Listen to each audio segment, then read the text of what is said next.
Welcome everyone to our 26th Salon of the Maternal Gift Economy Breaking Through, hosted by the International Feminists for a Gift Economy.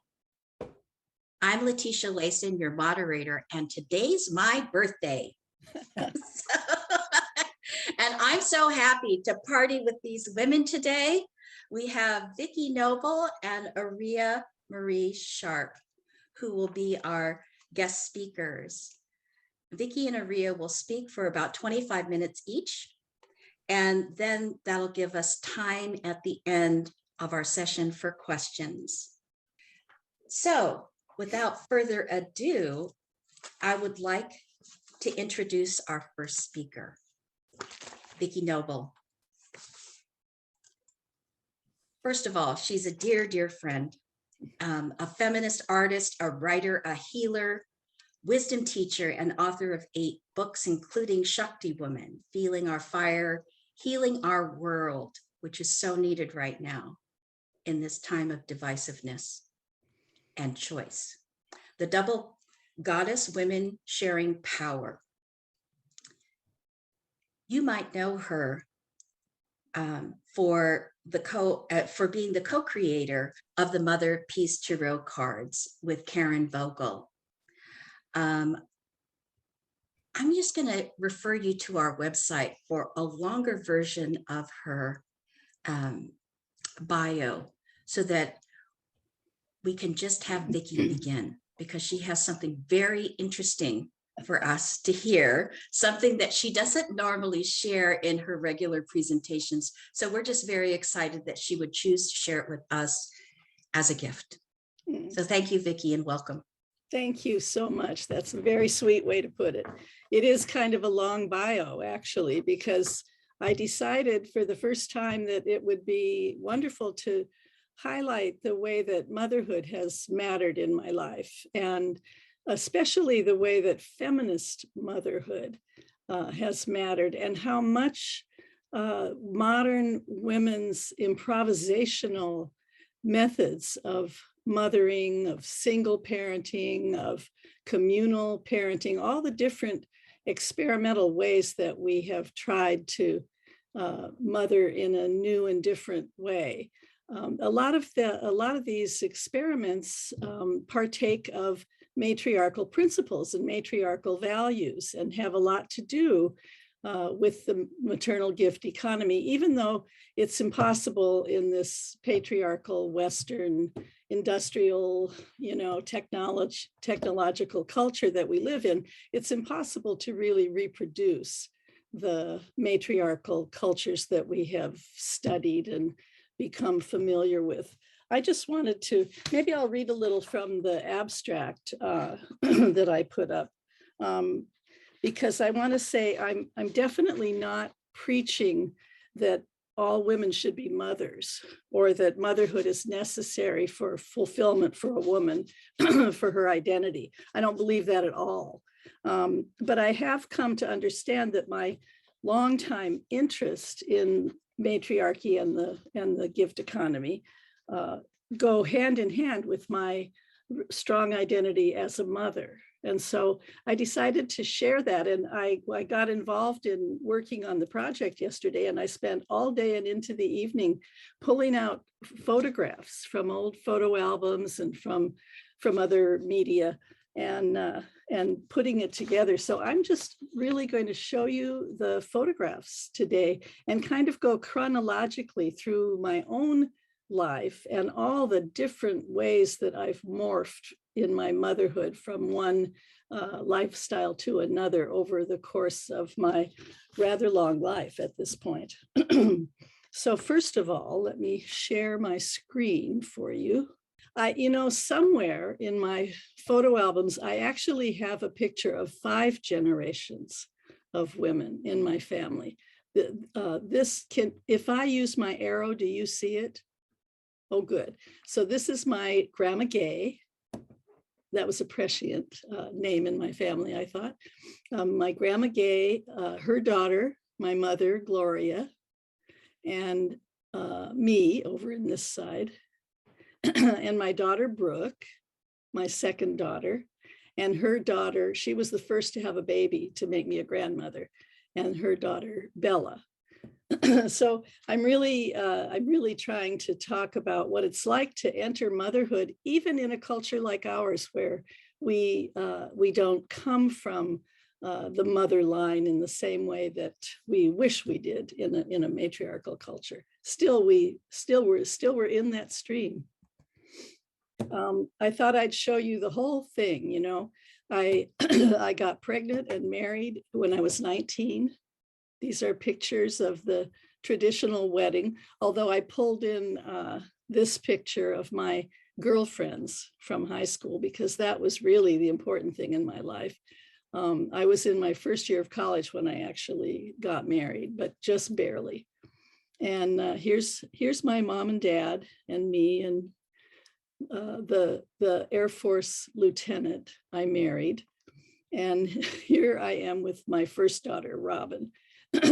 And, you know, one of the things I wanted to say is that even living in base housing and being an Air Force wife, you know, I arrived at the Air Force Base and someone gave me a little tiny, thin hardback book called Mrs. Lieutenant, which, you know, purported to tell me how to behave as an Air Force captain's wife.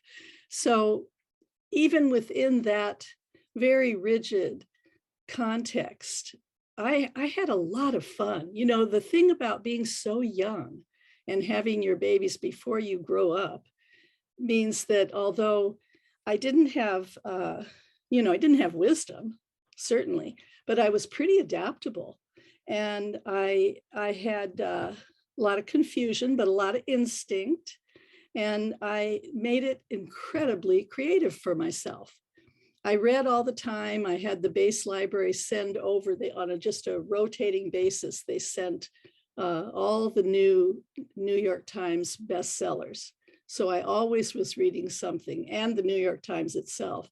And then I was sewing like crazy. So I used to make these little embroidered dresses. You know, these are little smock dresses. My mother is a great seamstress, and for 5 years I sewed for my girls. And when the marriage was over, that was it. I gave away the sewing machine. I never sewed again. And I found other ways of being creative, but I really didn't want to forget how much I entertained myself during that period of time, even though I was very unhappy in the marriage. I say introduction to karma because I woke up early in the marriage. I was still pregnant at the end of the pregnancy, and I understood that I had made a terrible mistake. And I also understood in some kind of almost mystical way that the mistake was mine, that I did it. I made my situation. And it was a situation that locked me in because I was so young and had no marketable skills and had nowhere to go. Either I stayed with my husband or I went back to my father's house, which I really didn't want to do. So, so that's the context. And then in 1970, we got assigned to the Air Force Academy in Colorado Springs. My husband was a coach, and at that point, I found a book. I didn't find it. The library sent it over. Kate Millett, Sexual Politics. I don't know if any of you anymore, you know, have read Kate Millett, but it was completely mind-blowing and completely life-changing for me. She said everything I thought. You know how that is. And I realized I wasn't alone, and I wasn't the only person who had all those thoughts and feelings, that I was actually a feminist. So I wrote to the newspaper in Colorado Springs and asked if there were any women's liberation groups, and they answered me.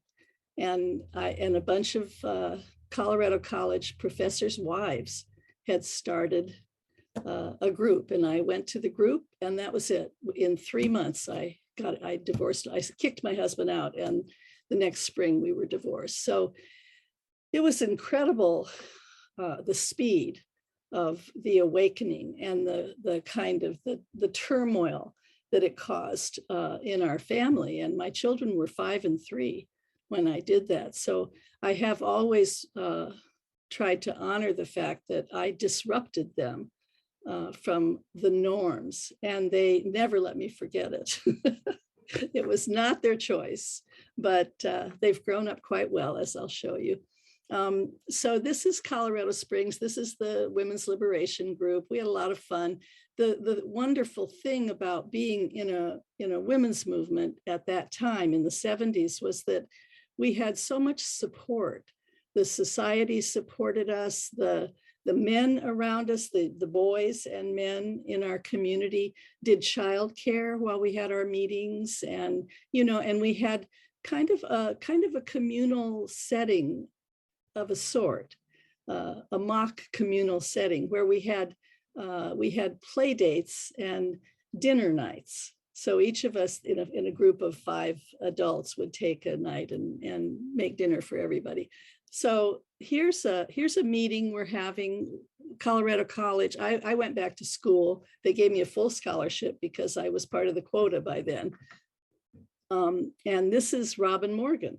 We brought Robin Morgan and Margaret Sloan to speak in Colorado Springs, which was very exciting. And this is a book I wrote. This is my first effort at writing a book. This is with another woman, Liz Campbell. And we wrote a book on women's health because I had gone out to California and brought back 12 speculums, 12 plastic speculums. Anybody remember that time? And this is me in a picture in the book with everybody looking through the speculum at my cervix. Okay, that's where we were at. That was my public life. And then the children, as I say, had to adapt, but at the same time, we had a wonderful feminist community where their teachers at the community school, where they went to elementary school, their teachers were some of my feminist friends. And so there was a wonderful camaraderie and sisterhood in our chaotic, crazy activist lives. By the time I was just about to leave Colorado Springs, by the time after Roe versus Wade passed, we created a feminist GYN clinic in Colorado Springs. We borrowed a little money and created a clinic and got a nurse practitioner and a doctor to come. And, it was very exciting. I've said this before, in the 70s, we kind of did whatever we wanted. And whatever we wanted to do was doable at that time. And so there was a very heady kind of giddiness almost about what we were able to accomplish. And we thought we were changing the world in that direction, and that it would be like that for the rest of our lives, that we would live inside of this feminist world. And in a way I have, but not quite like that, because the communal nature of it and the social supports have gone away. And then Berkeley, Karen and I moved to Berkeley in 1976, and then we lived a completely lesbian separatist lifestyle for 5 years. And the children had to deal with that. And so this picture down in the corner here was a professional photographer who wrote a book on gay families, I think it was the nature of the book. And this is the first picture she took of us in the 1970s, late 1970s in Berkeley. And there's another picture later that you'll see of another whole arrangement of my extended family long after Karen and I had broken up. So here we are in our Berkeley home, and here we are, in the community. Here we are in our wonderful hot tub that Karen, who's a carpenter, put up. It was very chill. And then we got into art. That was really exciting. And protest. This is obviously Stop Uranium Mining. That's me. I don't know if you can tell. That's me. This is Mary Daly. We were at one of the bookstores in San Francisco. It was such a vibrant community. I always wish I could somehow transmit the energy of that time, you know, because it was wildly exciting and we were so free. And so we, like I said, it went to our heads. We really had the feeling that we were free to do anything we wanted. When Karen and I went to buy a house in Berkeley, we had no money. We had no income. We told the loan agent, well, we have degrees, but we don't really want to work because we want to write a book. And he said, okay, and we signed. You know, like that could never happen again. That was a moment, a window in time. This is when we were first making the mother piece cards. And this is me reading the cards for Merlin Stone. I don't know if you can see. Can you see that behind the windows? And then here's Charlene Spretnick, and here's Merlin. Here I am. Karen's there somewhere. I think those are Karen's boots. This is Susan Griffin. Many luminaries in Berkeley at that time. Oops, sorry. And then, of course, the spiritual aspect that turned into the women's spirituality movement. It was the feminism that had first opened the door for me in Colorado Springs, really bloomed in Berkeley into a goddess worship and very artistic, and our ritual life. Down here in the left-hand corner, that's the first ritual we ever did. It was Lamas, and we made a big mandala of flowers in the backyard. And I don't know if you can tell, but there's like one of those beautiful orbs or spirit balls, you know, hovering over the the form. This is Cassandra Light. She was a very young artist at the time, and became quite a famous doll maker, the Way of the Doll School in Berkeley. But she came to our house every week and helped us learn art. And it was so exciting because I always thought art was in museums, but Cassandra said, no, it's all process. The art is the process. And so we made installations and we made pottery. I still have some of the pieces that we made at that time. And I wanted to tell one story about the kids because they constantly had to deal with the life that I had chosen, which, as I say, was really at practically every point was not what they would have chosen.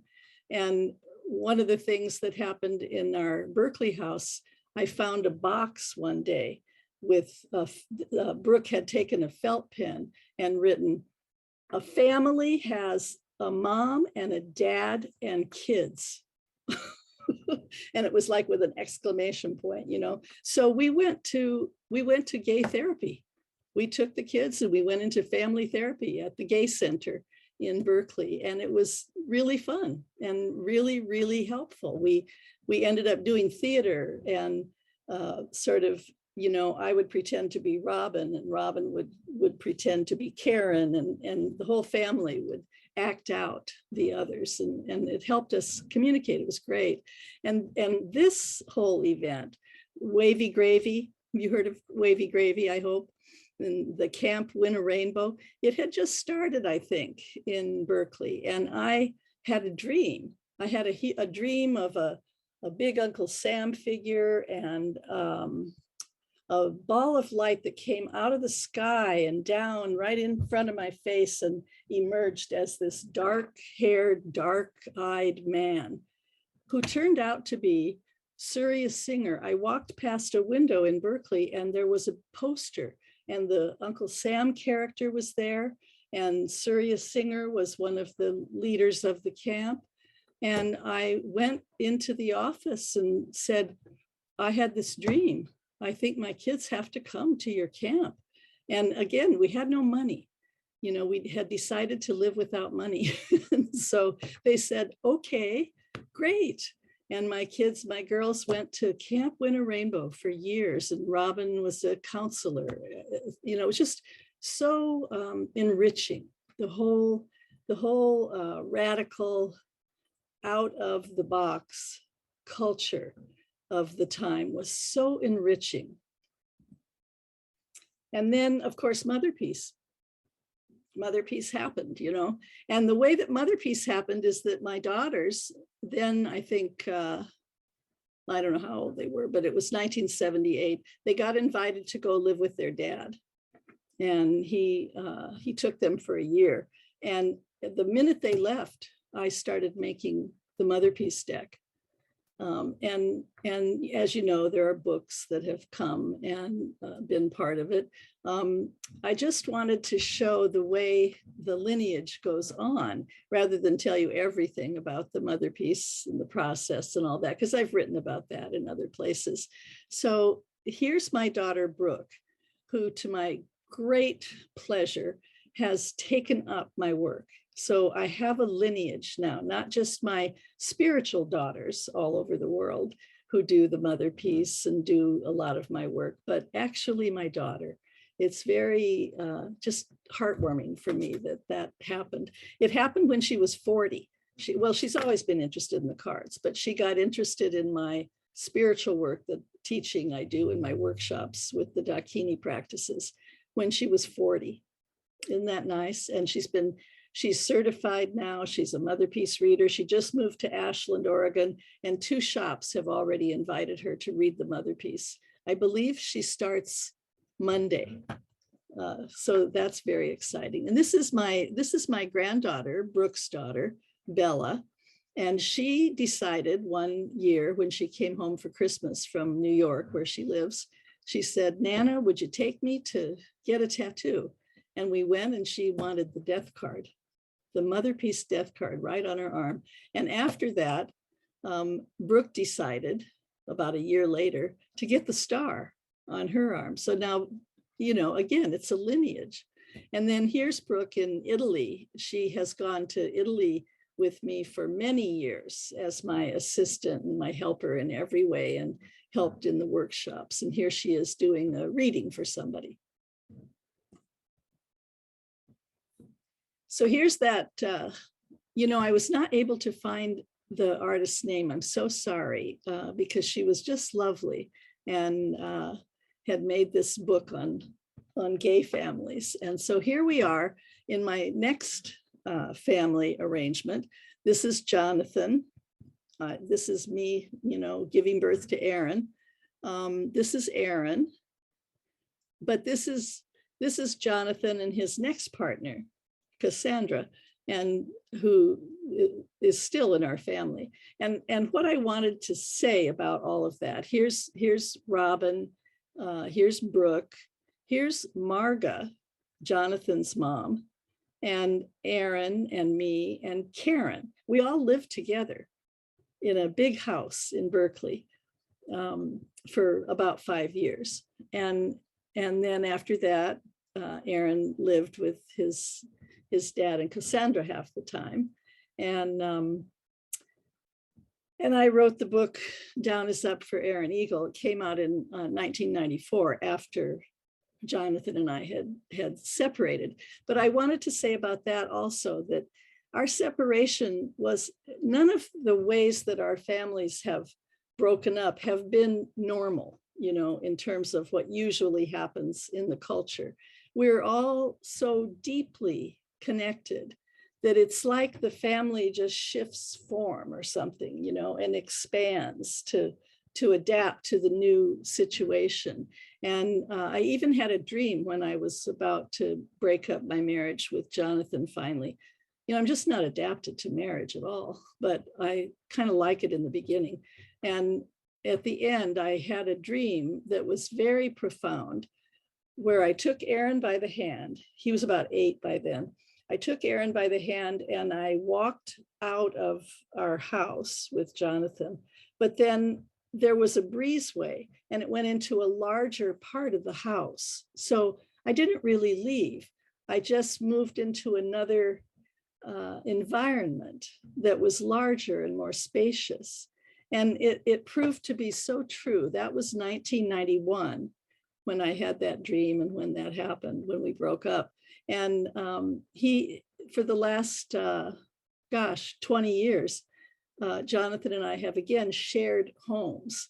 They've been duplexes, or they've been like our situation now, he lives in the cottage behind me.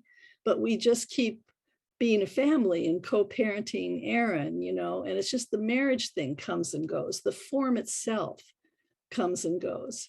And I think that's really important. I think it's a kind of instinctual, intuitive way of attempting to bring through a female-centered reality where we're trying out new forms and trying out new creative ways of being family together and continuing the lineage, you know, because I've always loved parenting so much, but I've also been incredibly busy with my own career.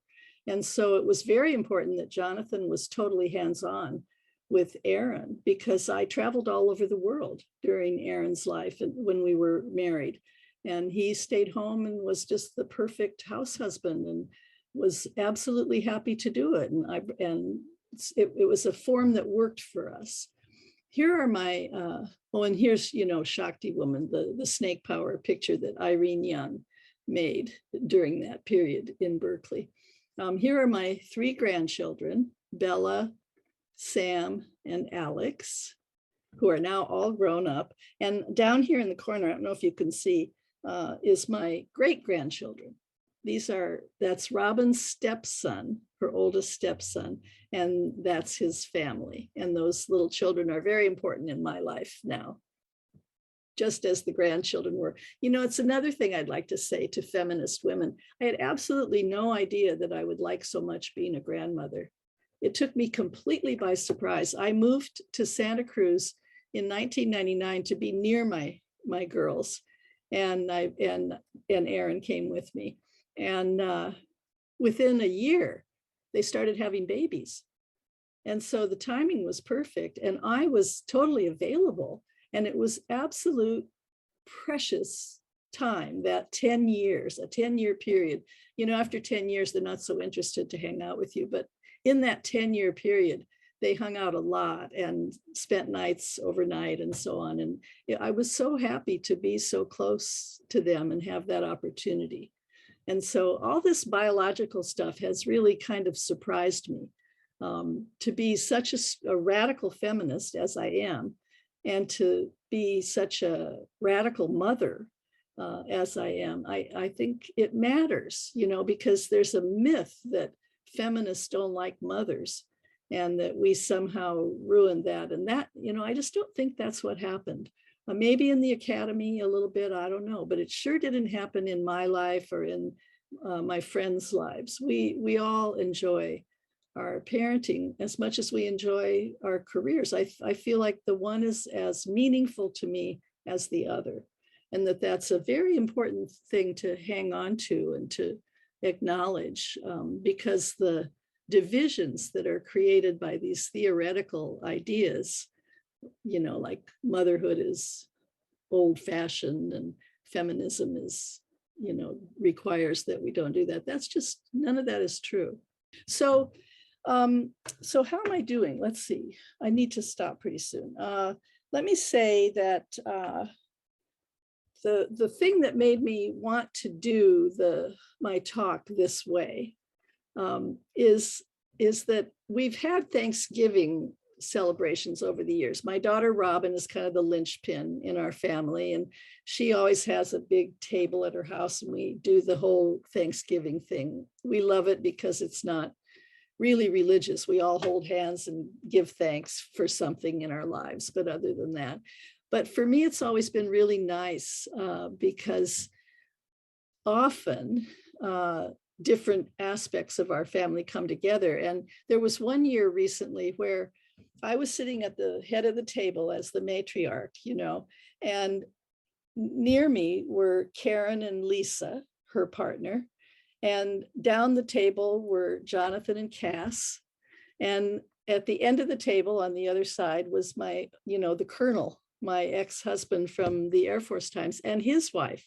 That we're all very friendly. We're all able to be a community together. And I said that day, I give thanks for this, for the fact that we are able to do this. And then the more recent experience that I had is the one that made me want to do the talk in this way today, because I experienced for the first time at our recent Thanksgiving celebration, around the table, we're holding hands, we're doing our thank yous, and I had my first ancestor vision, my first vision of myself as an ancestor. I actually saw all of them like a stream going out from me, and me, eventually sort of disappearing into the background. It was very profound. And it's the first time I've ever really seen that. I've had an intellectual idea about it, but I've never really seen it before. And so I think it was maybe the great grandchildren that did it, that there really is a matrilineage at this point. And no, we're not matriarchal in our families, but we sure try to be. We come as close as we can, being westernized women, but it works well enough. And I feel so good about the lives my children have chosen.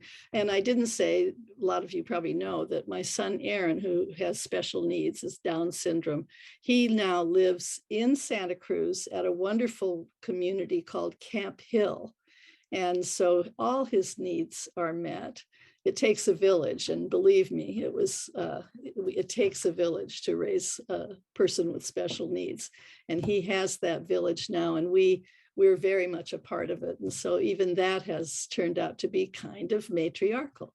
They're kind of socialist at Camp Hill. And so it's just wonderful. Thank you. That's what I wanted to share. The gift of motherhood. The gift of the maternal gift economy. Thank you, Vicki. Yes, I think it's so critical and important to recognize it's the embodiment piece, something that has always been central to your work. Yes. Is essential to what it means to be engaging in the maternal gift economy. One can't do it when it's just an intellectual construct. Right. There's the relationship piece, and you have a livingness of it. And it's just beautiful to see in the demonstration of your family, how you embody the principles of your work, the gifts that you offer us and the gifts that your family brings to us through you. It's beautiful. Thank you so much. Yeah, thank you. Yes. Yes. Jen, did you want to say anything? You're nodding your head and smiling really big. And No, it's just wonderful to hear Vicki's story and see somebody that loves mothering and is such a successful mother, because not all of us succeed in that, but it's wonderful, and just congratulations. Well, you get a different story from my daughters. They sure hated it when I went vegetarian. They made us buy them hamburger. Oh, how clever are they?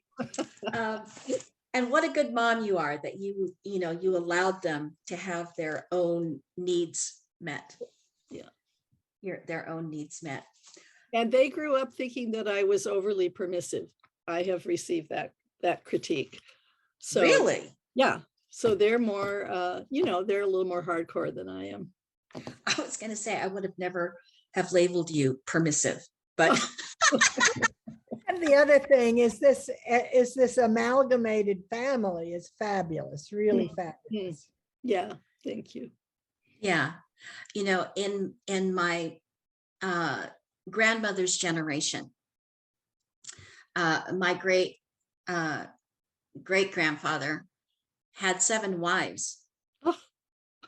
And 5 of those wives all had other husbands also.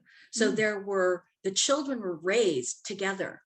So there was a compound where all the women, there wasn't a competition. I mean, when I tell you that, we have I have family all over the world. But that was natural, and it was natural to share mothering, that kind of thing. Of course, there were challenges with the church, and I wondered how they did that, but they managed. They just managed. But Indigenous families are often quite fluid. And Jen has brought up the term allo-parenting and, allo-mothering, before, where other people who are mothers. And in that form, someone like me who has never birthed a child from my own womb, I have actually helped to raise many children because of that. The mothering and the relationship is key and critical, not only for the child, but really as the maternal gift economy. So thank you for really allowing us to see a peek into your life. So our next speaker is Areeya Marie Sharpe. Areeya is going to be speaking about the gift in personal relationships, elements of relational nourishing. Areeya is an interfaith minister, an artist, a chef, and ceremonialist. Again, I want to refer you to her bio, but the other one point that I would like to share with you right now is that she's currently a co-care tender at the Sekhmet Temple since January 2021, living an experiment of maternal gifting, honoring Genevieve's wonderful offering to the world at the Sekhmet Temple, perpetuating goddess spirituality, peace activism, and the maternal gift economy. You can find Areeya most often singing, co-creating ceremony, playing an instrument, creating altars, and practicing Qigong. Areeya, welcome. Good morning. Thank you all for being here, Genevieve, this opportunity to just share on relational nourishing and how we all experience mothering. And Vicki, that was amazing. I really appreciated many of your perspectives. I come from a place that is a person of color, of mixed heritage, and I was actually born in 1970. And so it was a bit more tumultuous rather than, I think my parents, rather than feeling free, they were more like freedom fighters, because they were a mixed couple, which was not necessarily highly valued or wanted at that time. So I'm looking at life lately, especially I look in retrospect through art and dance and the grandmother's gifting of that relational nourishing. My grandmother, my father's mother, was a woman of color in the South, the deep South, with a 4th grade education, that married my grandfather, also from the deep South, who was in the Air Force, in the Army Air Corps when it just began. And it's a time of segregation. So I had the benefit of a soldiering privilege. Strangely enough, it was a bit of a privilege, right? Because many things and experiences of living overseas, though my grandmother was a seamstress and made all of their clothes, they actually had more steady income to buy the cloth. So I'm going to talk a little bit about relational nourishing and mothering from the fairy goddess point, as a woman that actually has not had children from my body, but much like Letecia mentioned, Genevieve speaks of allo mothering. Understanding it really does take a village. My oldest auntie, my grandmother's first child, who was only 15 years younger than her, she was the only child that didn't have children, and she mothered her 7 brothers and sisters. And then that was taught and gifted to all of my cousins and to myself. And so I actually left out in my bio that I was also a soldier. Before I took the launch into art and priestessing, I was a soldier.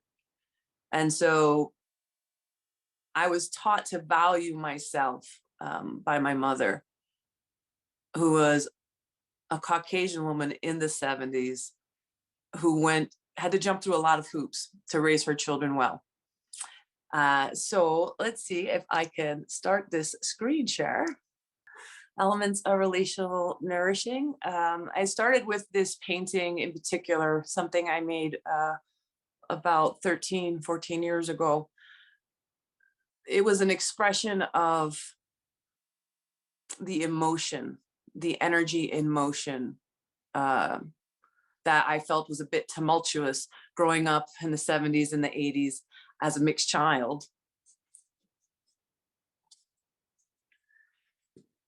And this painting represents one of the first forms of energy movement. I'm relating to energy movement, Qi as in the Qigong, as well as the 7 directions. So like if we were to look to the East and honoring, that wisdom of air, for me, that first initial breathing in that was taught to me from my grandmother, from my aunties, was the gathering.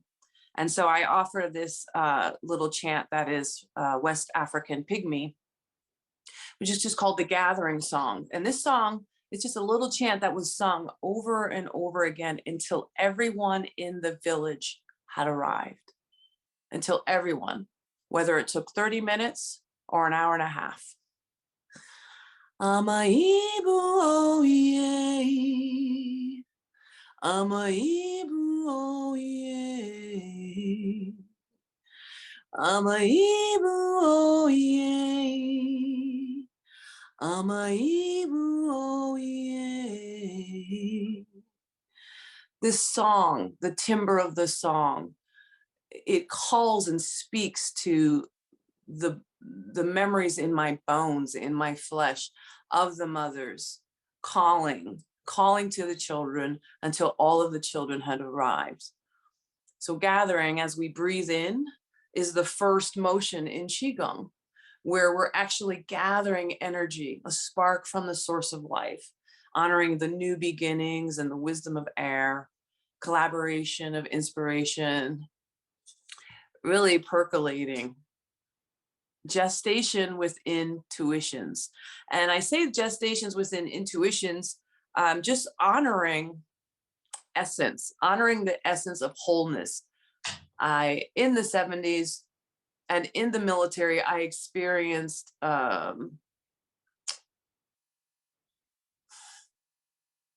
prejudice against women, some pretty harmful and traumatic experiences that I got to re-knit and regenerate within myself by gathering with other women, by learning how to breathe in and gather my energy in my core. So I love the fact that Qigong, the 8 forms of Qi, which is an exercise called Golden Ball, where you breathe in and you gather the energy with your hands in front of your lower belly as a generator. And gathering with the family, my grandmother had 8 children total. So our family gatherings, like this painting, tended to be about 50 people between cousins, aunties, uncles, and the folks that she played the piano for at the church.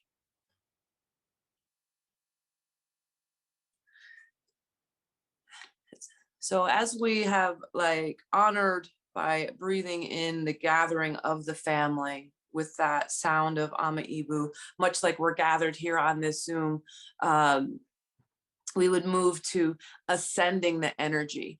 And I'm speaking about the different forms of energy and how they were, the forms help with self-regulation to actually understand the subtleties that are going on in the body. When you come from backgrounds that maybe seem much more hostile, therefore getting to be more vigilant as you grow, it can be difficult to express your emotion, to keep an even balanced heart, keep your root rooted, your crown above, so that you can speak your heart's truth.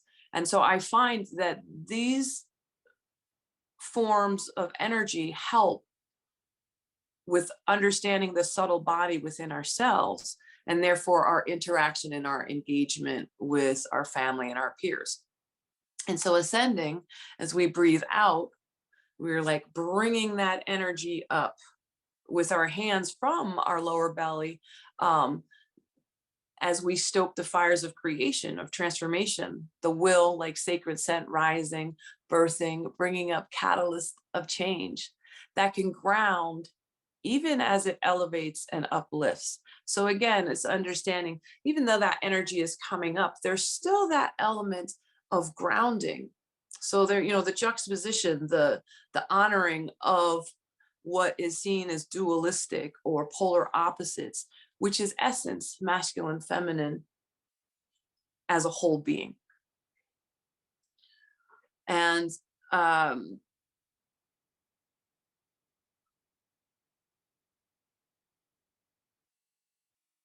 yes, so elevating the energy as we actually ground, breathing in and raising that energy up, like we start to have conversations with people, and what is the interaction of our mind in conjunction with our heart's truth, and how do we communicate, embodying and feeling the subtle energies. I chose this picture in particular. This is a picture of the Temple of Goddess Spirituality dedicated to Sekhmet. I thought you would like this one, Genevieve. And these are a couple of our Lohan lion dancers in the Lohan School of Shaolin, located in Las Vegas, also known as the Meadows, homeland of the Paiute.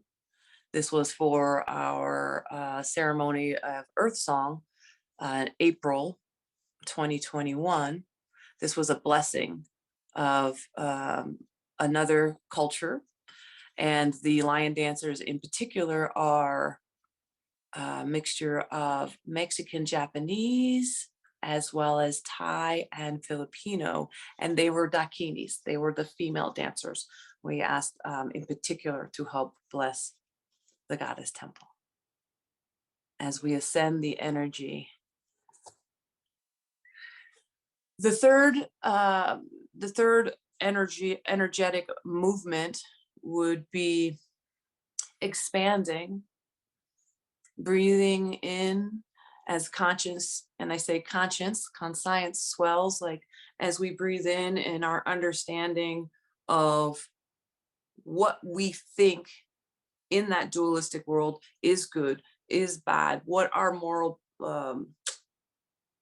barometer is telling us, our sacred waters, conscious energy, that part of us that is awake, energy in motion, rise to fall and rise again, and forming us and inspiring new worlds. So if we have raised that energy up from our core, our hands moving from lower belly up in front of us, and then we expand and bring those arms out, we feel an expansion viscerally in our body. A lot of what I'm talking about is the correlation between our breath and what our body is doing, how we nourish our bodies, how we receive that relational nourishing, even perhaps not having children, but our interaction with children around the world, really from the ages of very small to our elders. And that engagement, that expansion of the family unit, the expansion of that energy in motion. as we expand, much like we create sacred space in ritual, we create a space as we move into contracting. And contracting, when I say making a sacred space, I'm talking about creating the container where we're offering our prayers. And so honoring those 7 directions, and expanding, which I find interesting, moves into contraction. And contraction is a bit like feeling like May Day, or what in ceremonies we would call Beltane.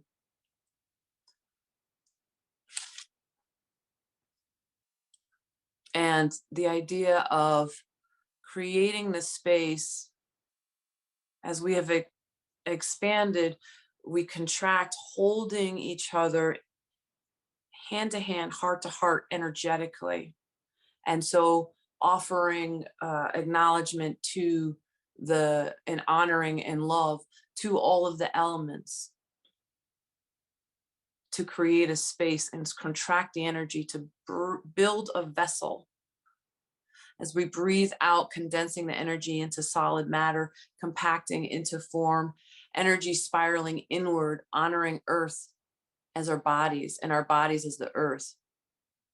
So warming up into the activity with the sun.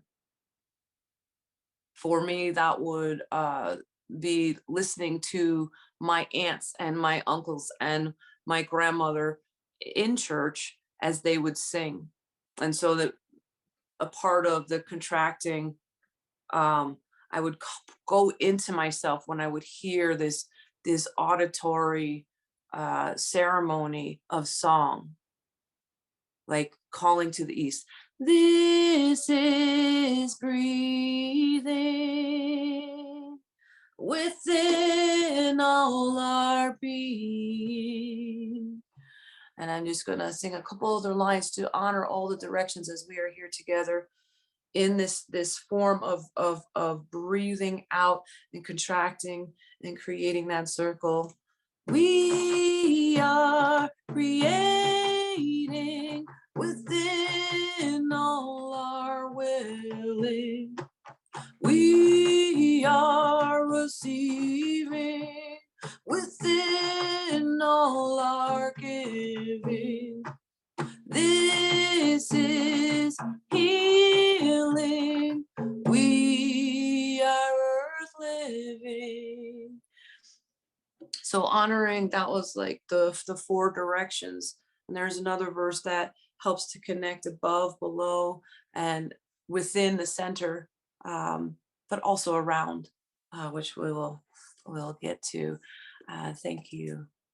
This is a labyrinth. This photo is the labyrinth at the Temple of Goddess Virtuality.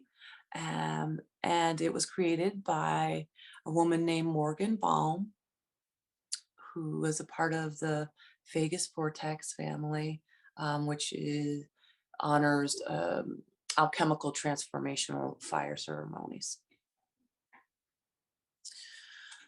This painting, Flowing In, I chose because it was one of my mother's favorites. She loved the idea of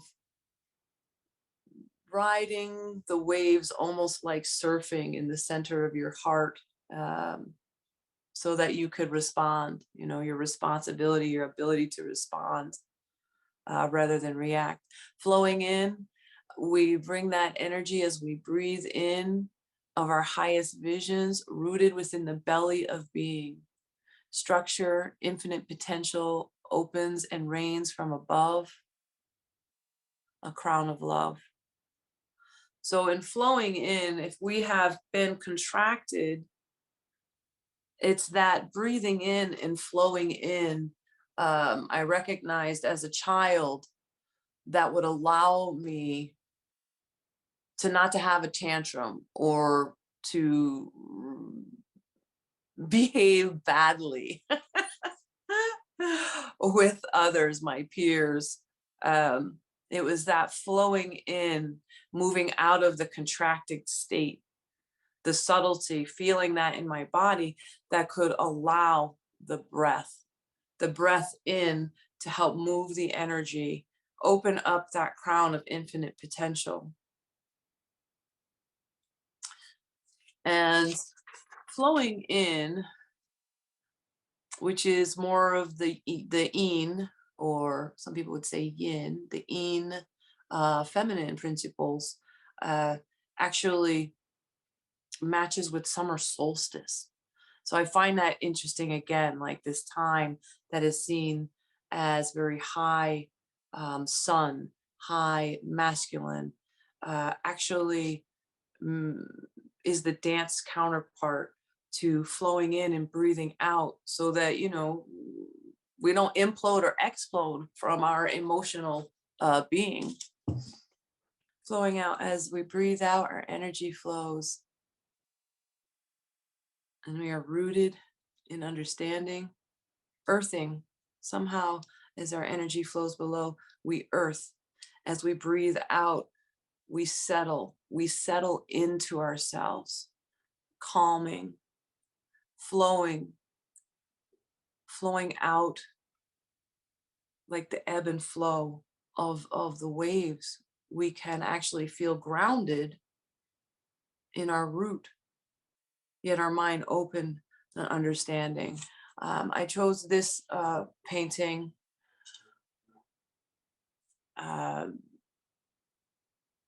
for it is flowing out, but seeing like that vibrant red and yellow in this particular mermaid's. I called it her dress with their fancy tail. And how when we flow out and the energies flow below, earthing ourselves, like when we honor all that is form, all that is matter, settling into our bodies, we still actually have that spark, that flame that helps us move the energy downward to live more in our bodies, illuminating our relationships with each other.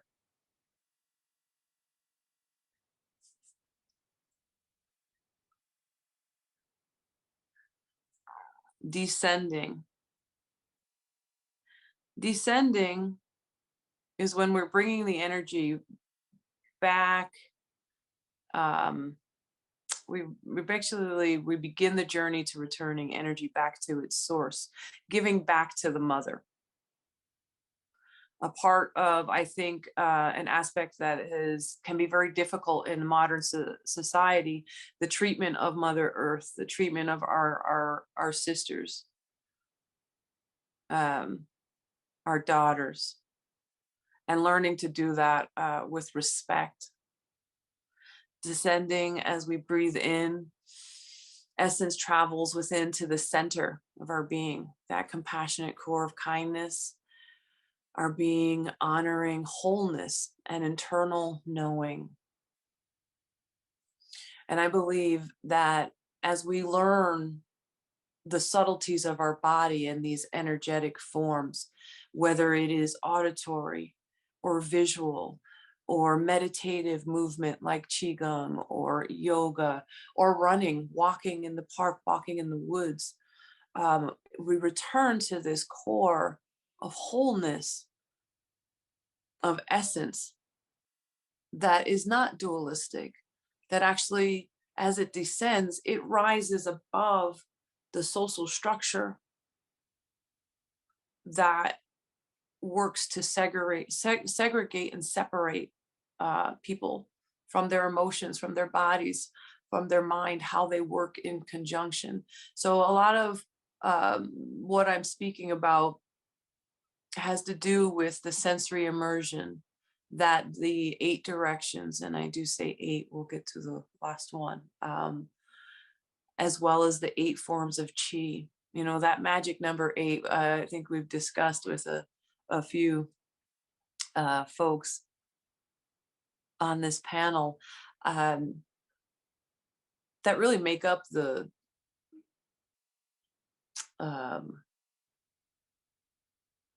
you know, the beat, the wave, the form, and how that knowledge can help us in our engagement with each other in creating a world that is more kind to our mothers, that is honoring of our mothering.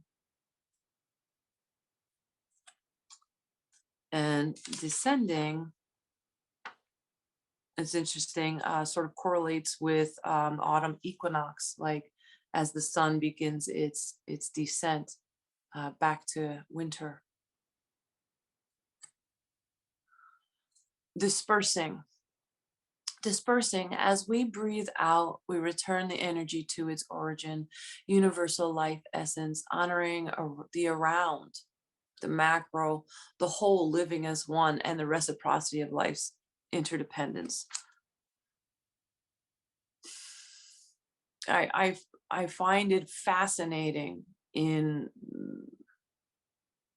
25 years of journeying along what we would say the priestessing path, the fairy goddess mother of offering what is needed in the time, in the moment, that can help shift the energy of a sacred ceremonial circle, of tension at dinner time, all the aspects in life. So breathing out, returning the energy to its origin. One of the most important things about this stage of the around, of the interdependence in relational nourishing, in mothering, returning to mothering as a way of life. There is the disbursement of the energy, which actually gifts back. It is the reciprocity with the mother. It is the trip from the crown back down to the ground in alchemy, that 8th stage of alchemy. So I chose this painting because it was such a balance of the fires of life, creative inspiration with the flowing of water and emotion. And so I think of my Auntie Nanny, who looked at the family as all of the babies are taken care of, teaching her brothers and her sisters, my aunts and my uncles, how to care for each other, whether people were super happy or crying or feeling traumatized. What part of the interdependent web could help mother, could help in the relational nourishing, to help the conscious shift, to honor if there is a blockage or something is stuck in our personal energy, what's going on in our bodies, how we can help it move and return back to center. So I find dispersing one of my favorite forms, because it gives back to the mother. As the mother nourishes the child, whether it is breastfeeding, it honors the love of the thank you, the gratitude. Thank you, mother. Thank you, mother. Thank you, mother. For care tending, for offering, whether at that dinner table or in the store or cutting our hair or in any of the multitude of spiritual expressions, how to care for each other. It takes a village. How to get out of our head. So I appreciate this journey together through color and the 8 forms of energy, it's a bit of a large subject, which I'm still refining. I used some of the basis off of old workshops that I called She Workshops, Spirit Haven Essentials, where we would practice movement of the body, the breath, moving that posture to help move the energy, to find out where we are at in our heart, in our emotions, in connection, in conjunction with our thoughts. So our thoughts aren't beating us up and our emotions aren't either, that they're living in reciprocity, that they're dispersing, that they are giving back to the mother, giving the energy that helped animate, helped activity go back to nourish. So in that reciprocity, in that doorway, in the liminal space, in the wholeness of how we interact together. So I say thank you, Mother Earth. I chose these paintings because my mother really super loved this Shakti, like Buddha knowledge with the hair and the great physical shape. She thought that it was very 70s of me. And I would just like to say thank you, Genevieve, again, for this opportunity to share in this way. I loved this quote from Felicia Rashad: before a child speaks, it sings. Before they write, they paint. As soon as they stand, they dance. Art is the basis of human expression. And it was through art that really helped me in the past, in the present, and I feel in the future, to know the subtleties of myself, therefore continuing in the experiment of living together, of honoring and perpetuating relational nourishing back into our species, so that we can really honor being the minerals of the earth that can nourish each other.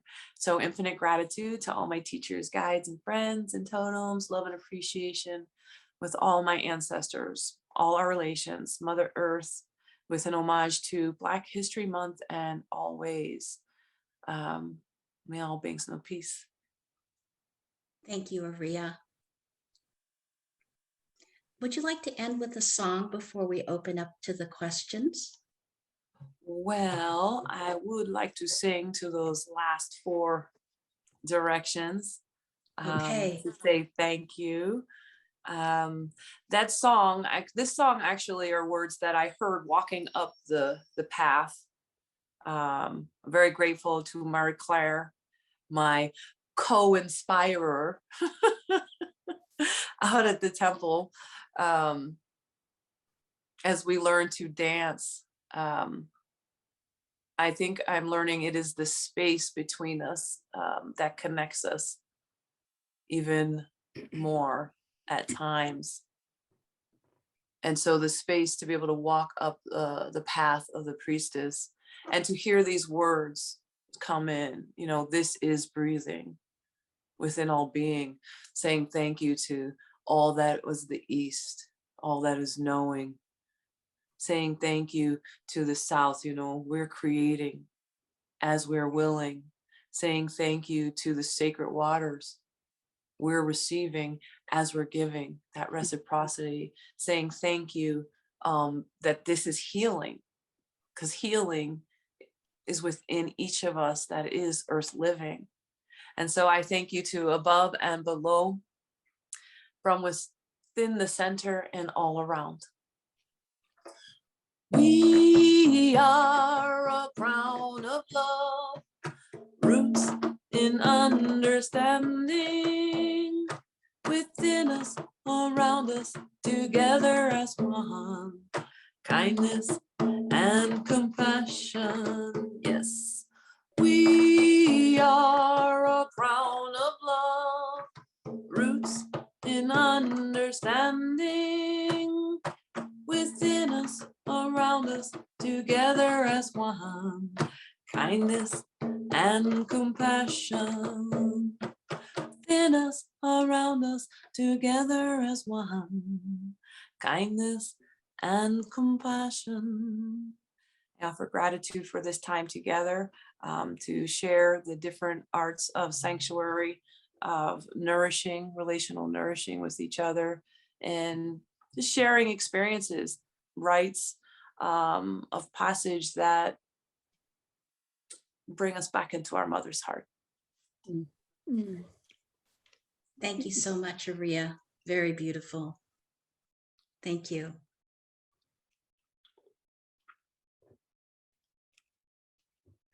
So I want to check in. Vicki, did you have anything that you want to say before we actually open up to questions, or for you, Jen?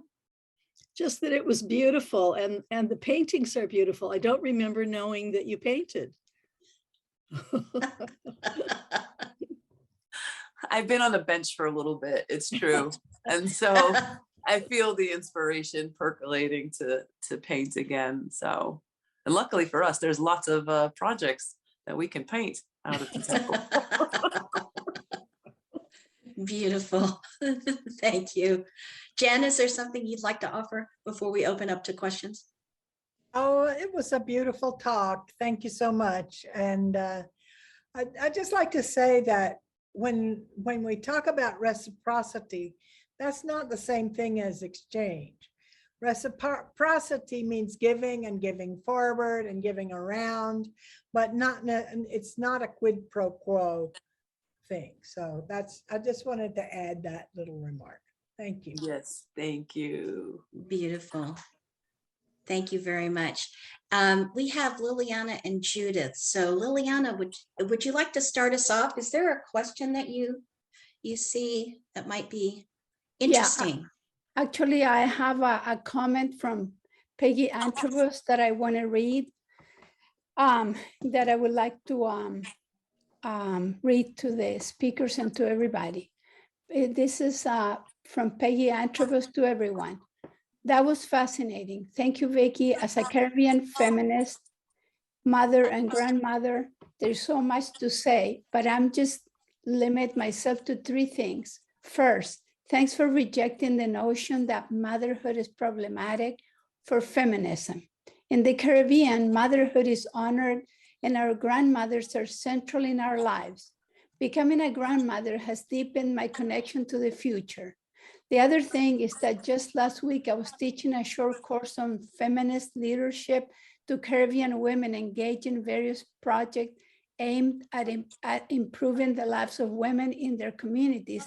And I mentioned what feminists owed to the WLM. Although it was necessary to define our own experience of feminism to take account of our history and realities as post-colonial states.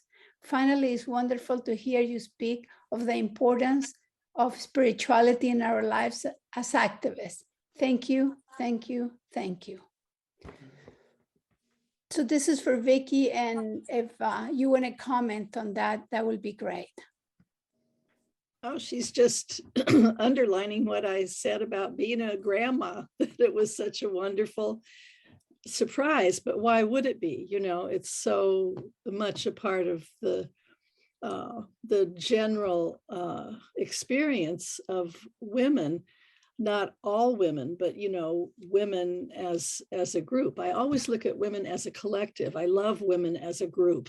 And I think it's so important that we speak about ourselves in that way. It's not that we're all alike. It's not that all the cultures aren't different. It's just that there are universalities. And one of them is that women give birth, and then our children give birth, and then their children give birth. And, you know, it's kind of an amazing thing. It would be fairly abstracted of us if we didn't think so, and we didn't join in that experience in some way as mothers or aunts or sisters. You know, we're charged with bringing children up in a beautiful way, in a meaningful way. And so, yeah. Thanks, Peggy. Thank you, Vicki. Jen, is there anything you'd like to offer to that as a grandmother? Or ask Genevieve Vaughan. No, I just think it's, we need to recognize the giving part of all of that. I think we've talked about a lot about it in practice, but we haven't actually talked about it that much in theory. So I'm just saying that this is all practice of gifting. Yes. So there. And I think it's so important to continually remind people that the original gift is the gift of life and the gift of the mother, and then the motherers after that. But, you know, children, our human children could not survive if we weren't looking after them. Right. Yeah. It's that looking after that's so important. Yeah. Yes. Areeya, do you have anything that you'd like to offer to that comment? I appreciate Peggy's comment and Vicki's session, her talk, especially coming from the fairy goddess mother like tradition. It's that lineage and the honoring of the grandmothers, and the lineage in ceremony for me had, as a baby witchling, and then through, you know, those priestessing years, and about, it touches the core of us as children, as grandmothers, as, you know, beings, when somebody cares for us and nurtures us and just gives us that gift of a song, of a deep listening at that time. And like a part of my lineage from travels are these beautiful young ladies. That's who I, you know, I like to call the fairy goddess children, that come to visit.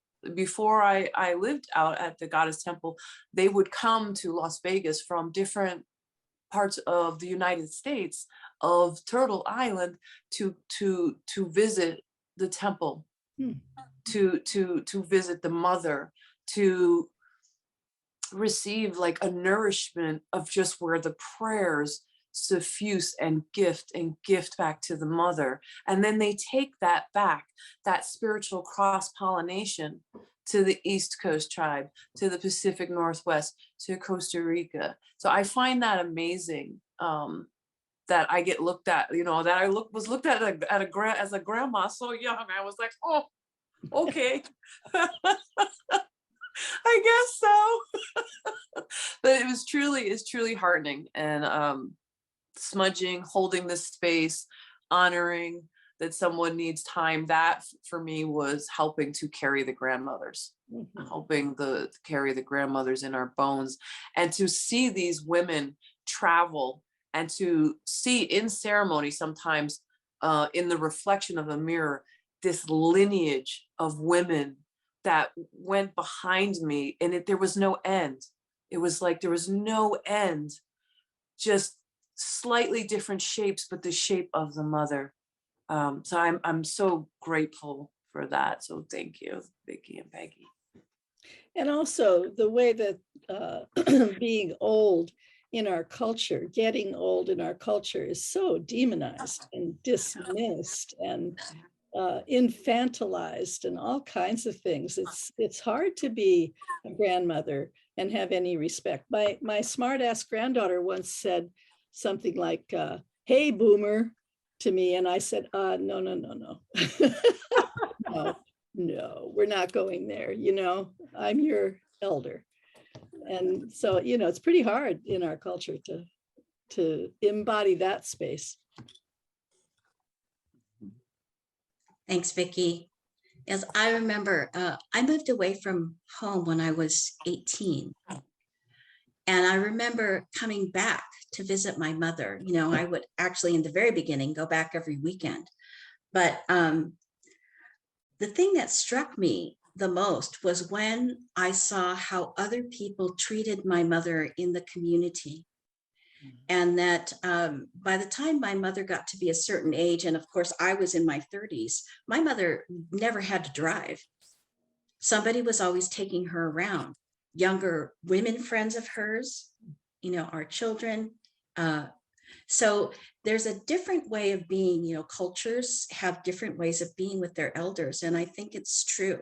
It was the reclaiming of, in the women's movement, of that level of respect, not as a demand, but as an acknowledgement of reclaiming a wisdom tradition of what it means to be a wise woman. It's not always older women that are wise. Sometimes they're just old. You know, they know stuff. They're not necessarily wise. So I want to make that clear. It's not everybody, once you get to a certain age, is all of a sudden clever. That's not necessarily true. But we all represent the gift economy because we have that relationship with our primary mothers to begin with. And that unilateral giving and receiving is definitely a place that we share with everyone.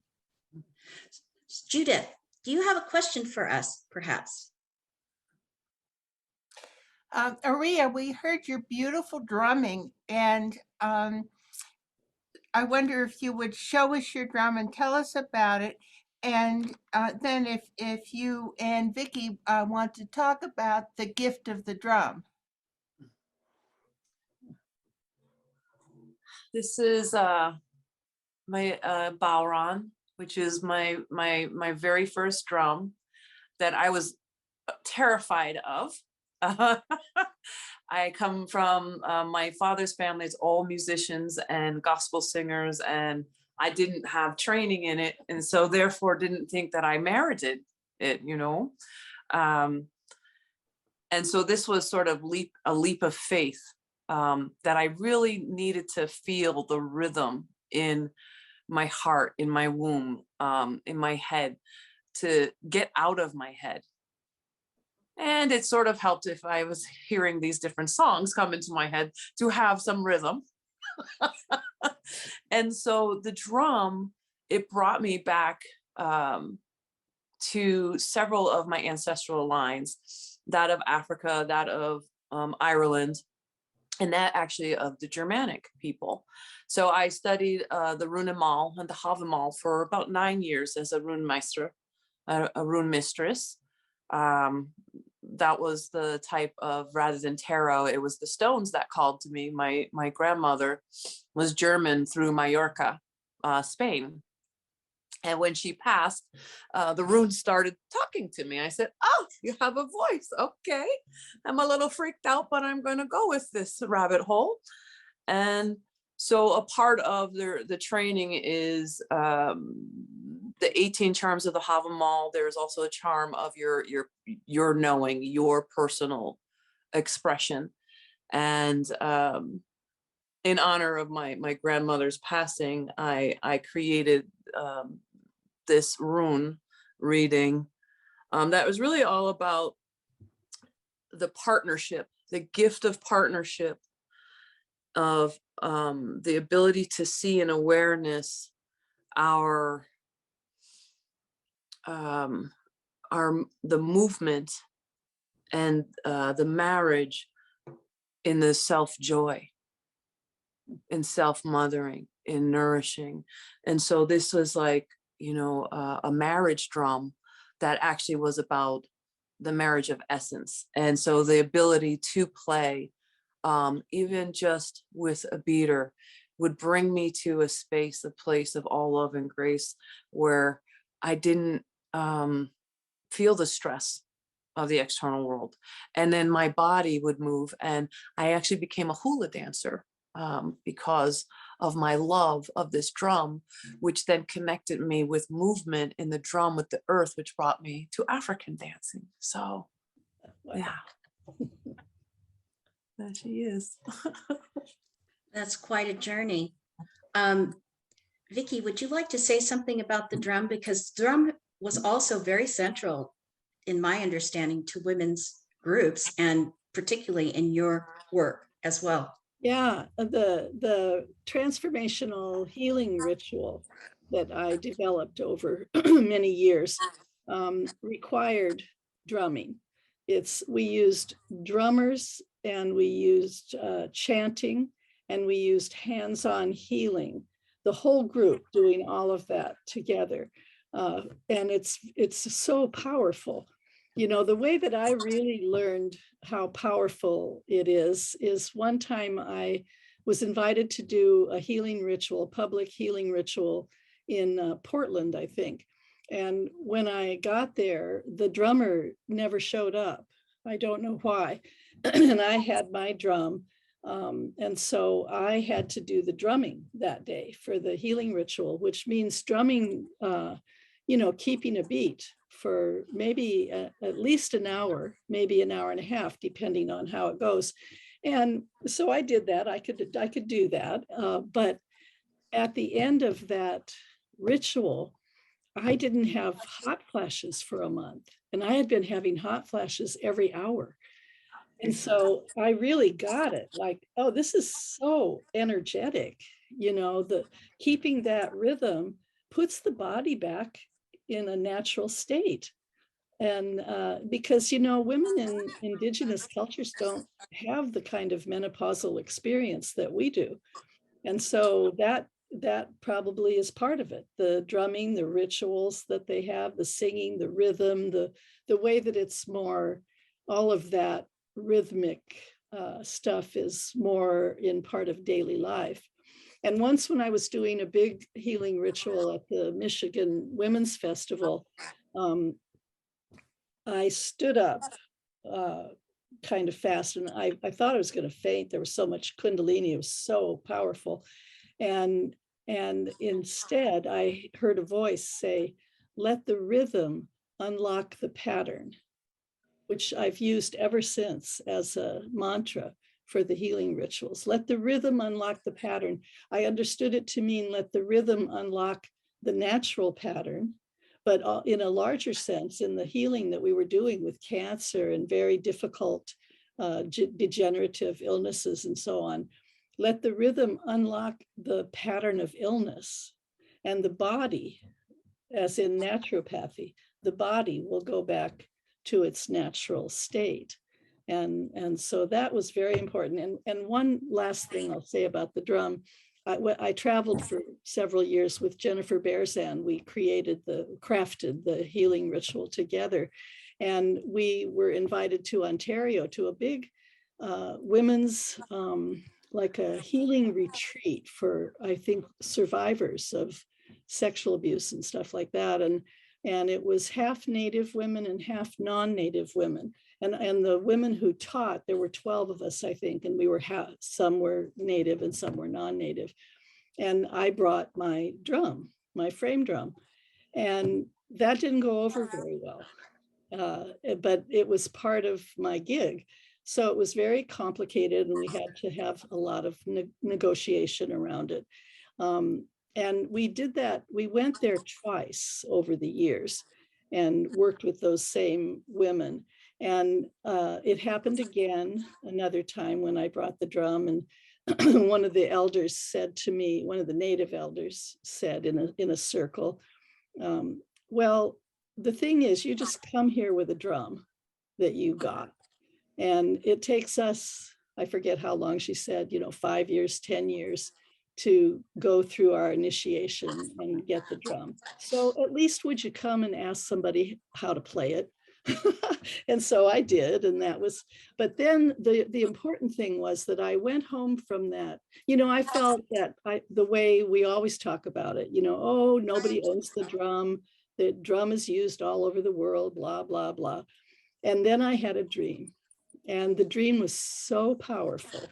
I dreamed that this woman that I had made friends with, who was, what's the word in French? Anyway, she was a mixed Native, non-Native woman, and wonderful. I loved her, and we got very close. And in the dream, I am walking next to her, and we're talking. And I suddenly realized that I'm speaking her language, and that she doesn't have access to that language, and that it's not my fault.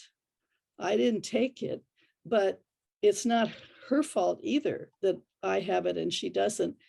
It was so powerful, so moving, that when I woke up from that dream, I gave my beautiful big frame drum away to a sister in England, where they do a lot of drumming rituals, and nobody cares as much because we're not using the frame drum on their land.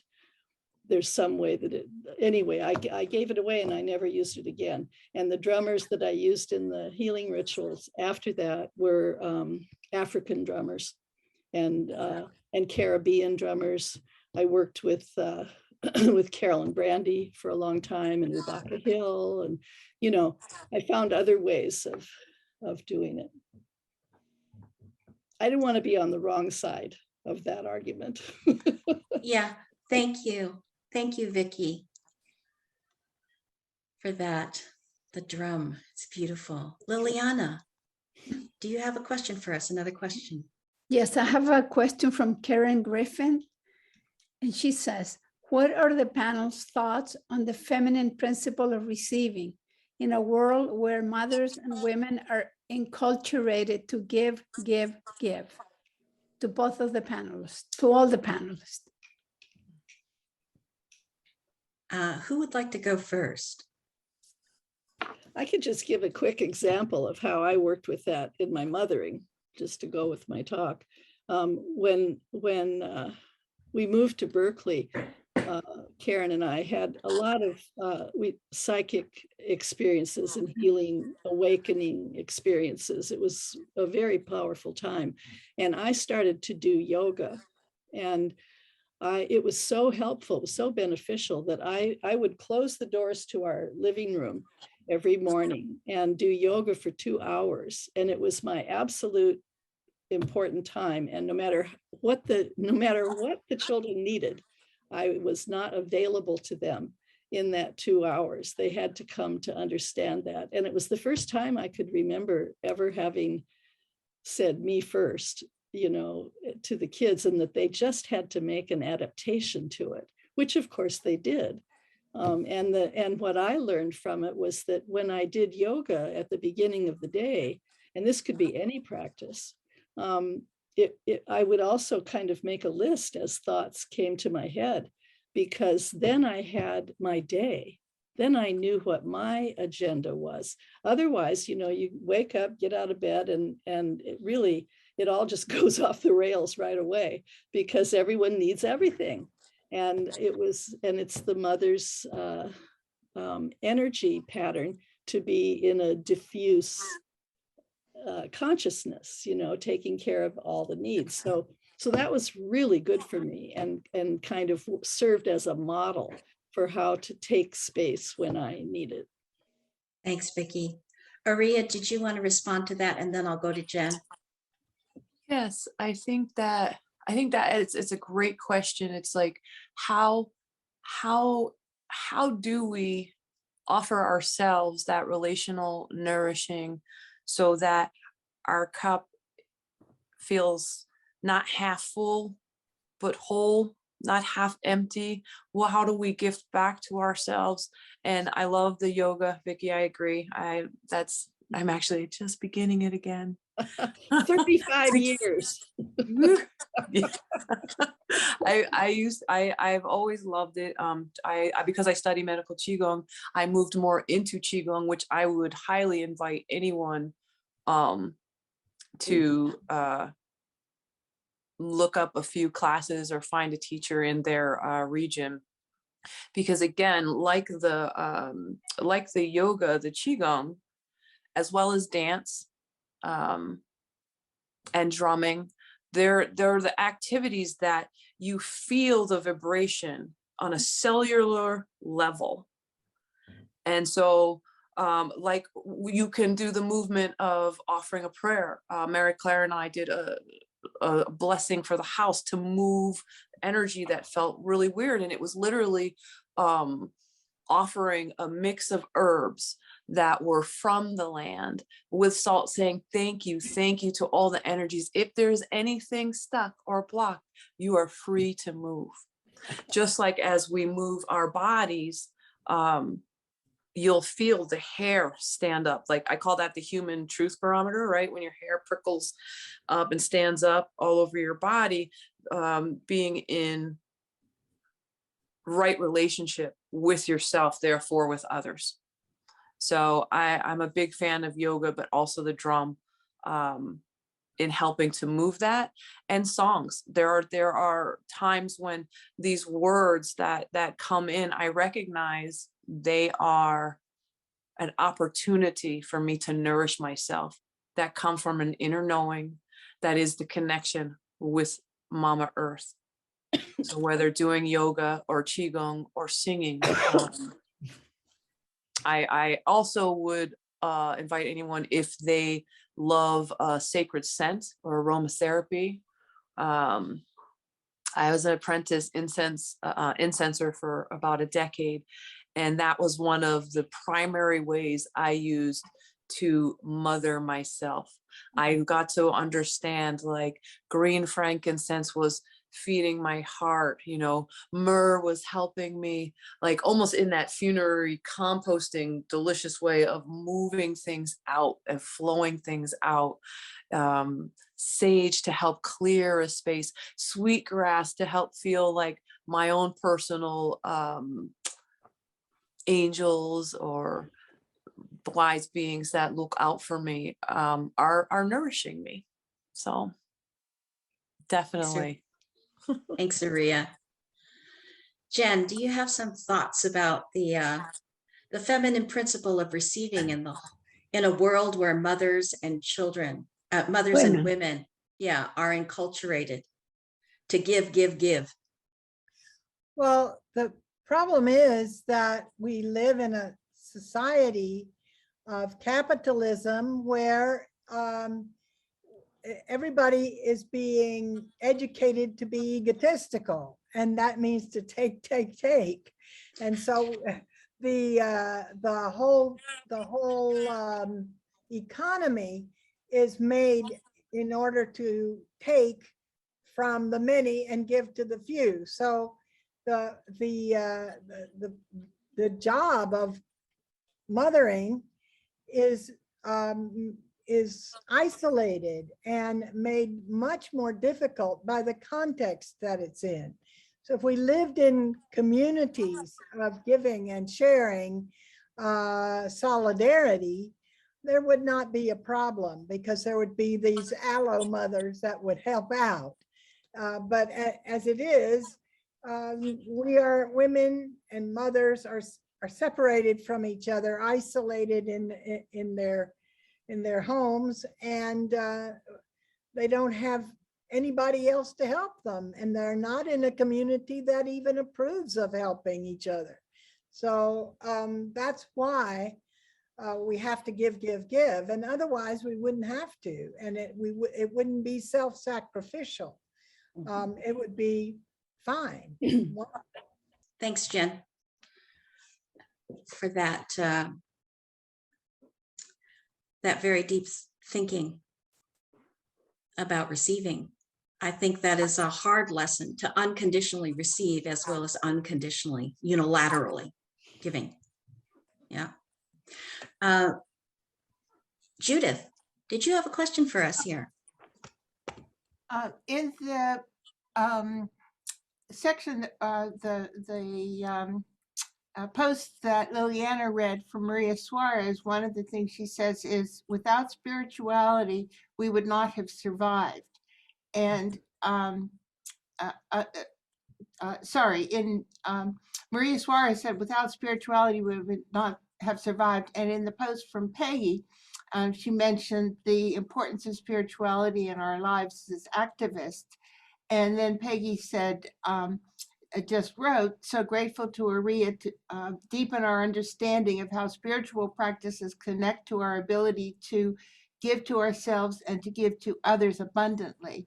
So I wonder if the panelists would talk more about the gift of spirituality and how it works in your life. I have a thought. As a Buddhist, one of the things that I have learned over the years, a kind of discernment, is that women in America, especially, I don't know if this is as true in Europe and certainly not in indigenous cultures, but American westernized women tend to be very sentimental about the idea. It's kind of a Christian thing, the idea of giving and the mother giving, you know, and it's sentimentalized to the point where we lose track of when we ought to be giving. So if everybody's acting egotistically, as Jen said, then often what you're doing is you just have a knee-jerk response to give to that ego need. And it's not useful.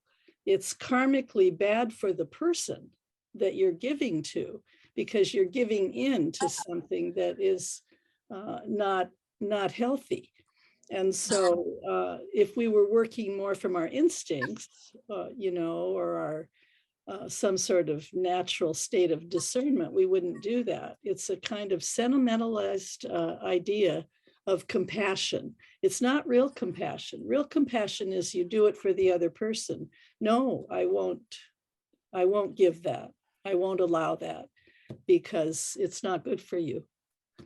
And so real mothers know that, but we're so socialized to be nice and to, you know, be good mothers and so on. Karma, it's very important. Thanks, Vicki. How about you, Areeya? I think that coming from the perspective of growing up in a mostly Caucasian environment, I was sort of like the token Carmelite sweet girl. And I'm also have a larger frame. And so if you were larger framed and you were of color, you either, to be polite, were more silent, right? Seen, not heard. Or you were extra funny or entertaining. And I think actually, it's kind of neat because we're Vajrayana sisters. You know, as a practicing Buddhist, I look at the culture with its ability to offer more to the self of peace of mind, the ability to settle into yourself, is actually can be taught through those mantras, even though in the larger structure, it's still really quite patriarchal. In the traditionalists, like I learned my mantras by singing them, which was like, what? They were like, oh my goodness, what's she doing? But it wasn't until I sang it and it became my own that I understood it. And then I could switch over to the traditional way of chanting. And so actually my Lama, now he'll know that rather than, and appreciate, he knows that I can offer the mantra the way traditionally in Tibet it's done, but there's a great allowance for me to express myself and to nourish myself with the mantra in my way. So I know if I am honoring refuge, you know, that honoring of the wisdom body, of the heart's truth, of the Sangha, like us here, how we are all connected, I'm gonna do it in the way that I know, like Salon declaran chapchusen, Nyogoran tunji chokola. So it's going to come out, but I'm going to feel it all in my body the way it's actually nourishing and gifts to other people much, much more than if I were confined into the structure of the tradition. So I hope that answered the question. And I've deconstructed it a whole other way by remembering that witches' incantations are probably the source of mantras in Tibet. And so for me, that settled it. Witches' incantations, we have always done this, you know. Shamanka, the shamanka, right? The root of the word, the shaman, which were women, the mothers. Yeah, the Oh. mothers. Yeah. Every That's right. every hearth was a shaman's hearth. Absolutely. Jen, would you like to respond to the question directly that they were responding to, or is there, I'm watching the time because Diane and I watch the time. I just only like to say something. I was replying to somebody that asked a question in the chat about mothers not always being nurturing and not always giving and so on. And so what I wanted to say is that I believe that mothering or unilateral giving, nurturing, has a logic, or it is a logic. It's the basic logic of human life and maybe even of nature and everything. And that logic is a theme that has many different variations. And so often we look at something and we don't realize that underneath there is the logic of giving and receiving. So I just wanted to say that and ask you to take a look when you're doing something and realize that that might have gifting underneath. Even breathing in and breathing out, that is receiving and giving. And also your heart beats and it takes your blood to your cells and nourishes your cells and comes back. We don't look at this as having anything to do with mothering, but we learn giving and receiving by being given to and receiving what we've been given. So we have that model from the beginning. And it's not just a sentimental model of nurturing. It's a basic logic of life, let's say. That gifting. And Jen, I love that at some point you said that when you receive a gift, that's a gift to the giver. And I've kept that in my mind ever since. That's very precise, you know, because sometimes it's so hard for us to receive, especially women. It used to be in the healing ritual, the women who would lie down to receive the healing, they'd think they should get up right away and let somebody else, you know, we're so loath to actually just receive, but to remember that it's a gift that you're giving is very helpful. Right, because our society eliminates the idea of giving and receiving and makes receiving something you have to be guilty for, because it takes that whole paradigm away from the foreground and looks at exchange, giving in order to receive, as the basis of human life. And it really isn't. The basic of life is giving and receiving. It's unilateral and it goes from one person to the other.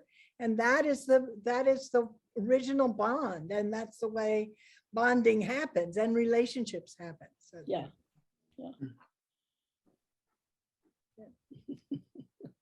Beautiful.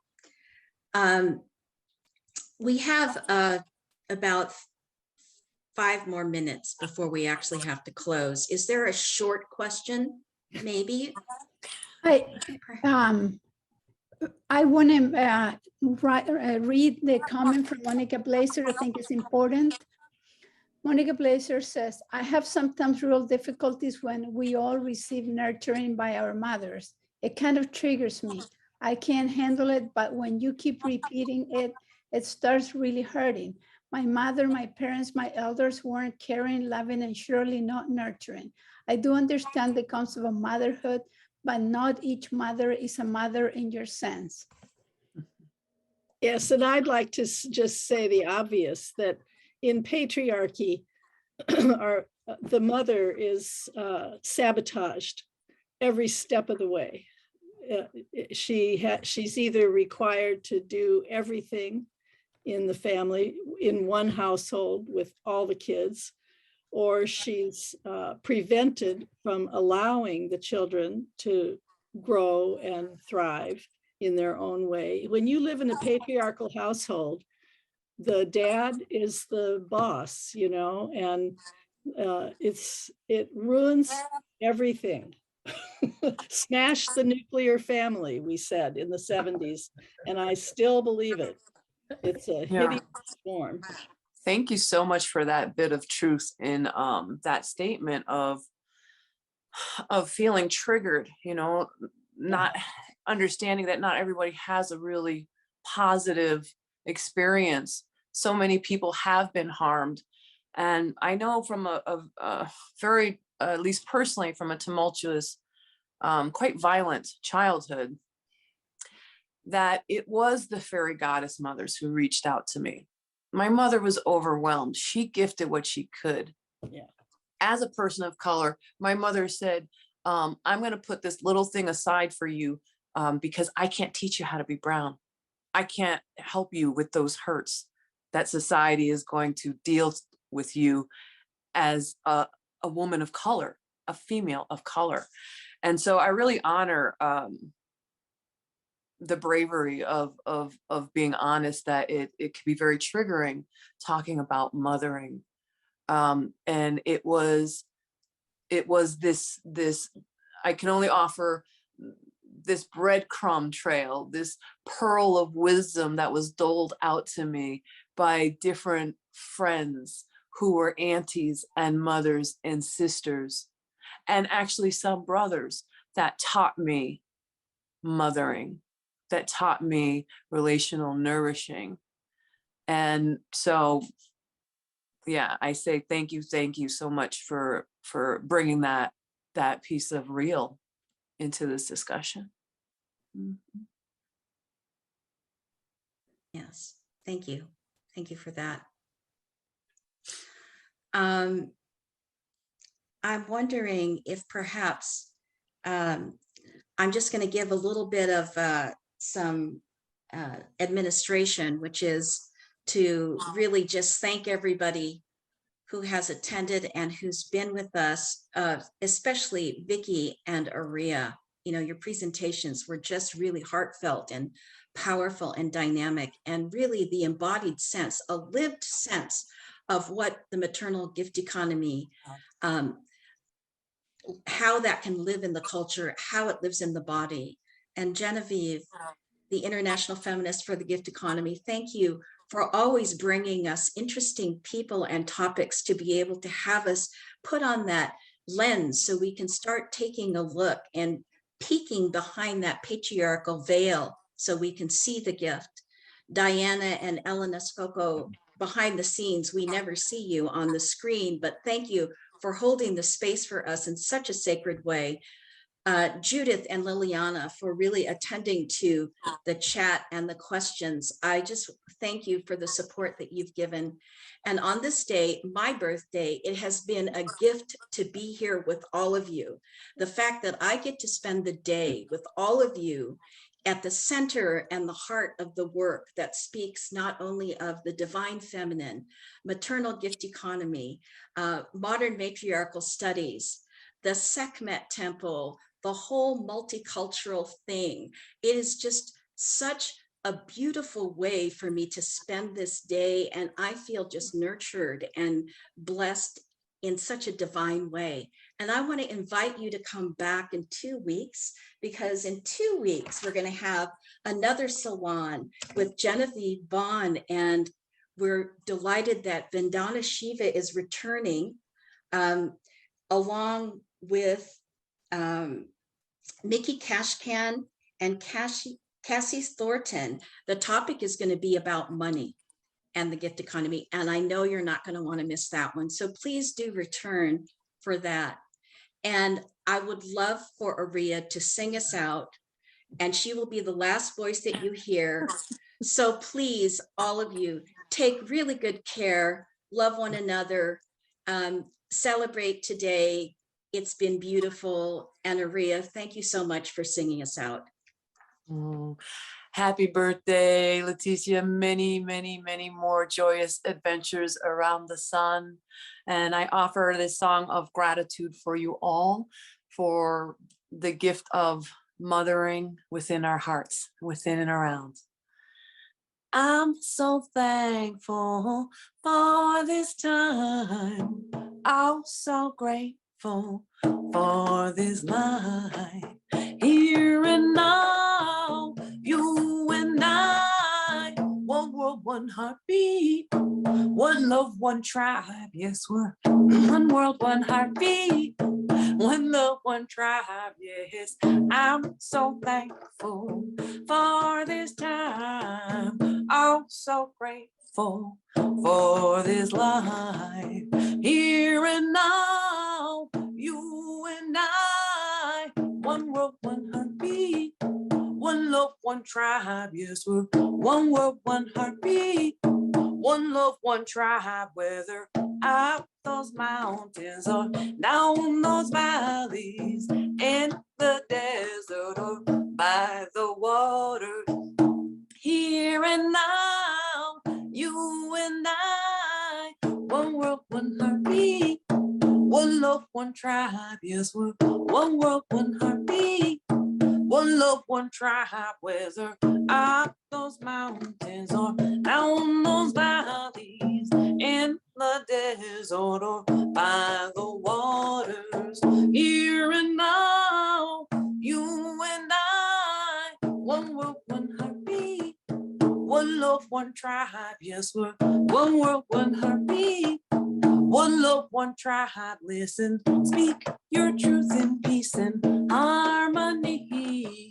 Each thought a new day, a new way of thinking. Speak your truth in peace and harmony. Each thought a new way of living. Here and now, you and I, one world, one heartbeat, one love, one tribe. Yes, we're one world, one heartbeat, one love, one tribe. Listen, speak your truth in peace and harmony. Each thought a new day, a new way of giving. Here and now, you and I, one world, one heartbeat, one love, one tribe. Yes, we're one world, one heartbeat, one love, one tribe. Always one world, one heartbeat, one love, one tribe. Blessed be. Blessed be. Bye, everyone. Much love.